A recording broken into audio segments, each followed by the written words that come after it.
1959 में एक साइंसदान Howard plume ने एक थ्योरी पेश की जिसके मुताबिक जब हमारी कायनात बनी थी तब ये आज से कई गुना ज्यादा छोटी थी। लेकिन उस वक्त बहुत सारे लोगों ने इस थ्योरी पर यकीन नहीं किया और इसे गलत मान लिया। लेकिन हाल ही में होने वाली स्टडीज में हमें ये पता चला है कि इस थ्योरी में होने वाली ऑब्जर्वेशन काफी हद तक सच थी। यानी इब्तिदा में हमारी जमीन का साइज आज की निस्बत छोटा था। आखिर कैसे और हमारे लिए जमीन के साइज को जानना इतना जरूरी क्यों है और वो कौन सी चीजें हैं जिसकी वजह से हम कायनात के साइज को मेजर नहीं कर पा रहे और हमारी कायनात की शेप कैसी है, ये अमेजिंग इन्फॉर्मेशन आप जानोगे आज के इस वीडियो में। तो पूरी वीडियो वॉच कीजिएगा और आप देख रहे हैं स्पेस वर्ल्ड। हमारी कायनात के साइज को जानना हमारे लिए इसलिए जरूरी है क्योंकि हमारी आने वाली नस्लों का फ्यूचर इसी पर डिपेंडेंट है। एक साइंसदान मिचो काको का कहना है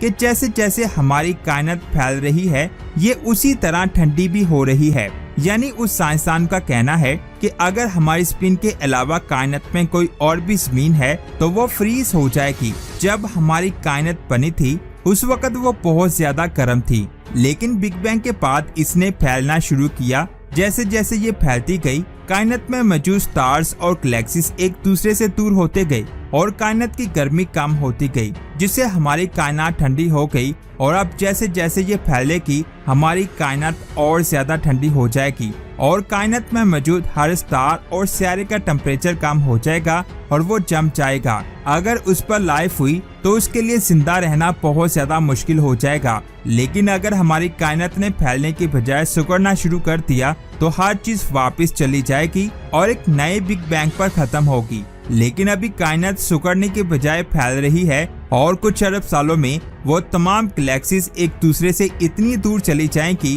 कि कायनात बिल्कुल खत्म हो जाएगी और पीछे मरे हुए ऑब्जेक्ट स्पेस में तैरते रहेंगे क्योंकि ऑब्जेक्ट के दूर जाने की वजह से ग्रेविटी कम हो जाएगी और ऑब्जेक्ट का एटॉमिक कनेक्शन भी खत्म हो जाएगा। इसके बाद जो होगा उसे साइंसदान बिग रिप थ्योरी कहते हैं। इस थ्योरी के मुताबिक जब डार्क एनर्जी ग्रेविटी से ज्यादा होगी तो कायनात में हर चीज तबाह हो जाएगी और ये कायनात का एंड होगा। हबल स्पेस टेलीस्कोप ने हमारी कायनात के साइज और इसमें मौजूद गैलेक्सीज को स्टडी किया है, जिससे हमें पता चला कि हमारी कायनात बहुत तेजी से फैल रही है, जो हमारे लिए बहुत परेशानी की बात है।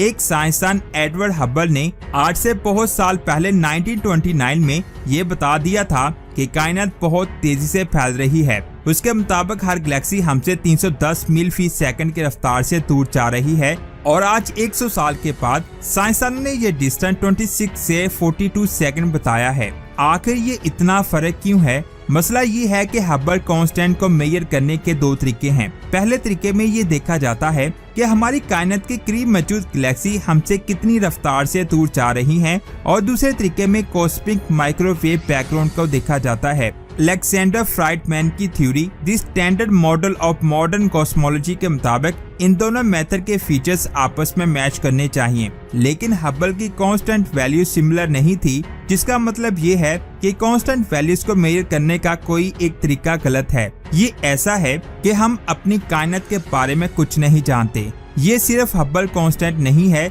जो हमें कायनात के साइज को मेजर करने से रोक रहा है, बल्कि हमारी कायनात की शेप भी हमें कायनात के साइज को मेजर करने नहीं दे रही। लेकिन जरा रुकिए, क्या आप हमारी कायनात की शेप के बारे में जानते हैं कि आखिर हमारी कायनात कैसी दिखाई देती है? ये बात इसकी डेंसिटी से पता चल सकती है कि ये कैसी दिखाई देती है। हमारी कायनात 68% डार्क एनर्जी और 27% डार्क मैटर पर मुश्तमिल है। बाकी रह जाने वाला ऑर्डिनरी मैटर है जो स्टार्स और सितारों पर मुश्तमिल है। कायनात की डेंसिटी को इस तरह मेजर किया जाता है कि इन तमाम मैटर्स में से कितना कांस्टेंट वॉल्यूम स्पेस में मौजूद है। कई साइंसदानों के मुताबिक कायनात की डेंसिटी नॉर्मल है, जिसका मतलब है कि हमारी कायनात कर्व नहीं है बल्कि फ्लैट और इनफाइनाइट है। लेकिन क्या हम ये जान सकते हैं कि अगर हमारी कायनात फ्लैट यानी सीधी नहीं है तो इसकी इनफाइनाइट का साइज क्या है? 2019 में साइंसदान इस सवाल के जवाब के बहुत करीब पहुंच गए थे। इन्होंने ये दरियाफ्त किया कि कायनात की डेंसिटी इसकी पूरी ग्रेविटी का मार्जिन है जो कायनात के फैलाव को कम करती है, जिसकी वजह से कायनात बॉल की तरह कर्व हो जाती है। यानी हमारी कायनात कर्व्ड है और ये एक बॉल की तरह है जिसे मेजर करना बहुत ज्यादा आसान है। लेकिन इस साइंसदान की डिस्कवरी से कई साइंसदान एग्री नहीं थे। उसके बाद साइंस की दुनिया में काकू की डिस्कवरी को सच माना जाने लगा। यहाँ सोचने वाली बात यह है कि हमारी कायनात के बारे में साइंस की जितनी भी मालूमात हमारे पास है, क्या हमें उस पर यकीन करना चाहिए? ये बात आप जान लें, ये सारी इन्फॉर्मेशन सदियों से इकट्ठी होती हुई हम तक पहुंची है और हो सकता है कि इस टाइम पीरियड में कायनात बहुत ज्यादा चेंज हो गई हो और ये भी हो सकता है कि कायनात वैसी ना हो जैसे हम सोचते हैं या देखते हैं। कायनात फ्लैट है या बॉल की तरह कर्व है या इसकी शेप किसी पहाड़ की तरह है, किसी को सही से नहीं पता। सभी साइंसदान अपनी अपनी थ्योरीज पेश करते हैं और इस पर बहस करते हैं और नासा हमें नए और हैरानकुन डिस्कवरीज के बारे में बताती रहती है। लेकिन इस वक्त हमने कायनात के जो साइज का पता लगाया है, हमारी कायनात उससे कई गुना ज्यादा बड़ी है और हम कभी भी पूरी कायनात के साइज के बारे में नहीं जान पाएंगे, क्योंकि इससे आगे रोशनी हम तक नहीं पहुंच पाएगी और हम ये नहीं जान पाएंगे कि वहाँ क्या है। वैसे आप इसके बारे में क्या सोचते हैं, नीचे कमेंट्स करके जरूर बताएं। इसके बाद बात करते हैं जेम्स स्पेस टेलीस्कोप की, जो इस वक्त बहुत ज्यादा डिस्कवरीज कर रहा है और इसकी हर डिस्कवरीज को हमने 1 बाय 1 इस चैनल पर बताया है। इसने कायनात की सबसे पुरानी और सबसे दूर वाली गैलेक्सी को डिस्कवर किया है। ये गैलेक्सी बिग बैंग के 180 मिलियन साल बाद बनी थी। साइंसदान पहले मानते थे कि गैलेक्सीज ने बिग बैंग होने के 400 मिलियन साल बाद बनना शुरू किया था और बहुत सारी डिस्कवरीज इसी कंसेप्ट पर की जाती थी। लेकिन जेम्स की डिस्कवरी ने पुरानी सभी डिस्कवरीज को गलत साबित कर दिया। जो गैलेक्सी साइंसदानों ने डिस्कवर की हैं, उसकी शेप डिस्क जैसी है, जो साइंसदानों के लिए बहुत ज्यादा हैरान करने वाली बात है,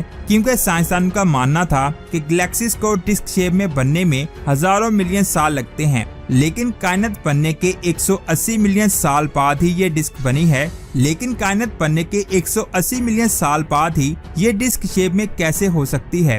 पहले साइंसदान मानते थे कि बिग बैंग के बाद जो गैलेक्सी बनी थी, उनकी शेप इरेगुलर थी और इसे रेगुलर शेप में आने में हजारों मिलियन साल लग जाते हैं। लेकिन जेम्स ने इन डिस्कवरीज को गलत साबित किया और बताया कि कायनात बनने के बाद भी गैलेक्सीज की शेप डिस्क है। यानी जेम्स इस वक्त जो डिस्कवरी कर रहा है, वो पिछली सभी डिस्कवरीज को गलत साबित कर रहा है। साइंसदान का कहना है कि जेम्स हमें कायनात के बिल्कुल नए राजों के बारे में बता रहा है और ऐसा लग रहा है जैसे हमें कायनात के बारे में कुछ भी नहीं पता था और जो इन्फॉर्मेशन हमारे पास थी वो सब गलत है और हमें एक नए सिरे से जेम्स के जरिए कायनात को स्टडी करना होगा, जो वाकई में बहुत हैरानकुन बात है। दोस्तों, जेम्स की डिस्कवरीज ने पूरी दुनिया में तहलका मचा रखा है और ये आए दिन न्यू से न्यू डिस्कवरीज कर रहा है और हम इन डिस्कवरीज को सबसे पहले अपने इस चैनल पर अपलोड करने वाले हैं। अगर आप उन डिस्कवरीज को सबसे पहले देखना चाहते हैं तो इस चैनल को सब्सक्राइब लाजमी करें, ताकि वो वीडियोस जब भी अपलोड हों आपको सबसे पहले नोटिफिकेशन मिल सके। मिलते हैं एक और अमेजिंग वीडियो में। अपना बहुत सारा ख्याल रखें। अल्लाह हाफिज।